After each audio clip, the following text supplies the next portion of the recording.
Hi எல்லாருக்கும் வணக்கம். வாங்க இன்னைக்கு நம்ம வீட்டில் நம்மளுக்காக தஞ்சாவூர் கட்டுமாவடியிலேருந்து நம்ம சொந்தக்காரங்க ஒருத்தவங்க வந்துட்டு எங்களுக்காக மீன், எறா, நண்டு, கனவா இதெல்லாம் கொடுத்து விட்ருக்காங்க. அதெல்லாம் வாங்க எப்படி இருக்குது பார்க்கலாம். பார்த்தாச்சு.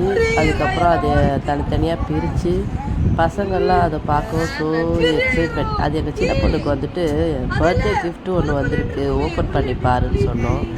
அதுக்காக அவள் வந்து இவ்வளோ ஒரு சந்தோஷமாக வந்து அது திறந்தா. ஆனால் அவள் என்ன ஒரு விஷயம்னா, அவளுக்கு வந்து மீன், எறா இதெல்லாம் பிடிக்கவே பிடிக்காது. அதனால தான் அவள் அந்த மாதிரி கற்றுக்கிறான்.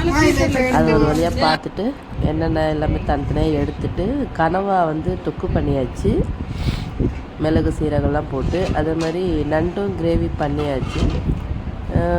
காலையிலே நாங்கள் சமைச்சிட்டோம் வேலைக்கு போகிறனால. உப்புமா வந்துட்டு டிஃபன் பண்ணியாச்சு. உப்புமா நடுவில் வந்து எங்கள் வீட்டு பூனையும் வந்து மீன் கேட்டு கேட்டு கீழேருந்து அதுவும் கத்திக்கிட்டே இருக்குது.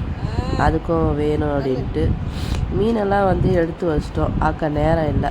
டப்பா நிறையா ஒரு 3 கிலோ 4 கிலோ இருக்கும் மீன் எடுத்து வச்சிட்டோம். எறாவும் அதே மாதிரி 1 கிலோ இருக்கும், அதுவும் எடுத்து வச்சாச்சு. நான் ஈவினிங் வந்து க்ளீன் பண்ணிவிட்டு நாளைக்கு இது பண்ணலான்னு. நான் கனவாவும் நண்டையும் வந்துட்டு நைட்டு லைவ் போட்டுகிட்டே க்ளீன் பண்ணிட்டேன். அதனால் எனக்கு கொஞ்சம் உடம்பு சரியில்லாமல் போயிடுச்சு.